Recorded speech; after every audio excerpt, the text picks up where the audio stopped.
काल की छाती पर नृत्य करते नटराज, अयोध्या लौटते राम सीता और लक्ष्मण, कुरुक्षेत्र में अर्जुन को गीता का उपदेश देते कृष्ण जैसे कई चित्र हमारे संविधान में उकेरे गए हैं।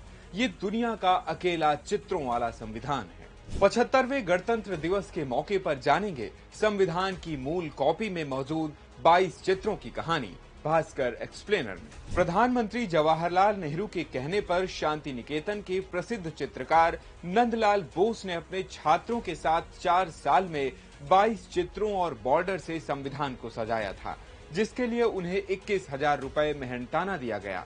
चित्रों की वजह से भारतीय संविधान को रिपब्लिक ऑफ आर्ट भी कहा जाता है। चित्रों को लेकर संविधान सभा में बहस भी हुई। सवाल उठाए गए कि संविधान में अगर राम, सीता, कृष्ण, हनुमान, बुद्ध, महावीर, गुरु गोविंद सिंह जैसे चित्र होंगे तो वह पंथ निरपेक्ष कैसे होगा। इस पर सदस्यों के बीच बहस हुई और वोटिंग में तय हुआ कि संविधान में लिखे शब्द ही संविधान का हिस्सा होंगे, चित्र नहीं।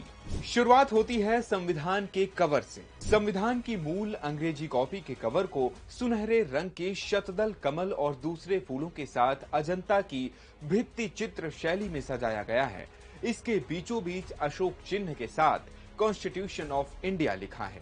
संविधान का पहला भाग संघ और उसका राज्य क्षेत्र है। इसमें सिंधु घाटी सभ्यता के चर्चित प्रतीक जेबू बैल का चित्र उकेरा गया है, जिसे समूह के एक शक्तिशाली नेता के रूप में देखा जाता है, जो अपने लोगों की हिफाजत करता था। संविधान के भाग 2 नागरिकता की शुरुआत वैदिक काल के गुरुकुल के चित्र से हुई है। संविधान के भाग 3 की शुरुआत पेज नंबर 6 से होती है, जिस पर मौलिक अधिकारों का उल्लेख है। इस पन्ने पर पुष्पक विमान से अयोध्या लौटते राम, सीता और लक्ष्मण का चित्र है। संविधान के भाग 4 की शुरुआत कुरुक्षेत्र के चित्र से हुई है, जिसमें भगवान कृष्ण अर्जुन को गीता ज्ञान दे रहे हैं। इस भाग में राज्य की नीति के निदेशक तत्व बताए गए हैं।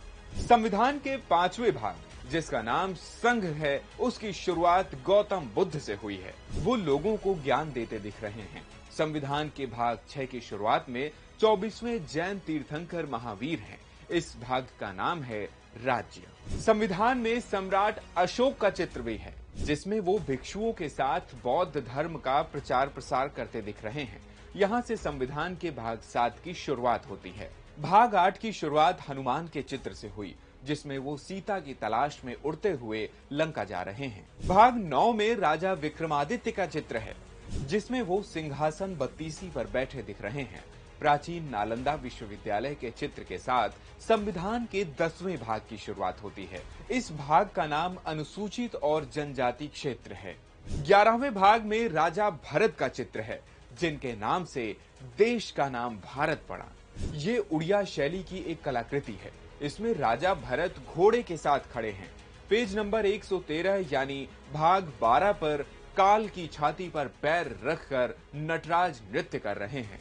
संविधान के भाग 13 में महाबलीपुरम मंदिर पर उकेरी गई कलाकृतियां शेषनाग, भगीरथ की तपस्या और गंगा अवतरण को दर्शाया गया है। भाग 14 में अकबर का चित्र है, जिसमें वो दरबारियों के साथ बैठे हुए हैं। इसी तरह भाग 15 में मराठा राजा छत्रपति शिवाजी और सिखों के 10वें गुरु गोविंद सिंह का चित्र है।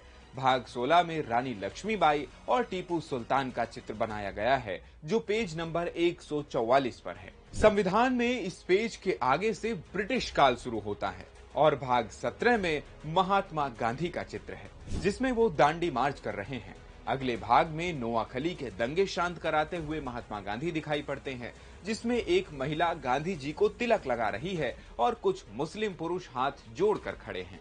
भाग 19 में नेताजी सुभाष चंद्र बोस आजाद हिंद फौज के झंडे को सैल्यूट कर रहे हैं। इस झंडे में टीपू सुल्तान का शेर बना हुआ है। संविधान के भाग 20 पर हिमालय पर्वत और भाग 21 में थार रेगिस्तान में ऊंटों का काफिला दिखाया गया है। भाग 22 में हमारे गौरवशाली सामुद्रिक प्रभाव और यात्राओं का प्रतीक समुद्र में जहाज का चित्र उकेरा गया है। संविधान का बैक कवर भी बड़ी खूबसूरती से दिखाया गया है, जिसमें सुनहरे रंग का पुष्पहार बना है, जो स्वतंत्रता आंदोलन के शहीदों को समर्पित है। इस वीडियो में इतना ही। ऐसी ही और भी वीडियोस के लिए जुड़े रहिए दैनिक भास्कर ऐप के साथ।